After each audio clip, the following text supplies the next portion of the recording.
నందనాపురం అనే గ్రామంలో ఊరికి పెద్ద మంగపతి. అతనిది ఆ చుట్టుపక్కల గ్రామాలలోకెల్లా కాస్త డబ్బున్న కుటుంబం.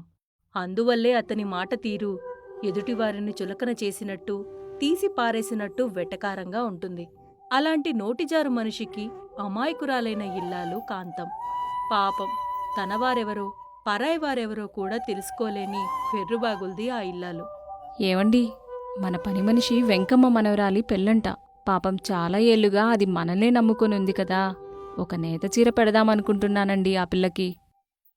ఏంటి, నేత చీర పెడదామనుకుంటున్నావా? పోనీ పట్టు చీర పెట్టవే. నీ పెట్టెలో 5-6 చీరలు కట్టకుండానే పడున్నాయి కదా. అని అన్నాడు ఎప్పట్లాగానే వెటకారంగా. ఇంతలో పొరుగురి పెద్ద మనిషి గోవిందయ్య మంగపతి వాకిట్లోకి వచ్చి, మంగపతి గారు, నేను వచ్చేశానండి. మనం బయలుదేరదామా?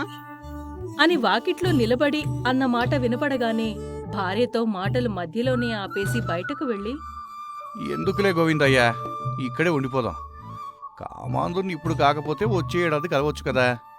అయ్యో, అది కాదు మంగపతి గారు, నా ఉద్దేశం. గిద్దేశం ఏమీ లేదు గాని ముందు పదవయ్యా, ఆలస్యమవుతుందే అని అంటూ తన అహంకారంతో ఎదుటివారికి ఏనాడు సక్రమమైన సమాధానం ఇచ్చేవాడు కాదు.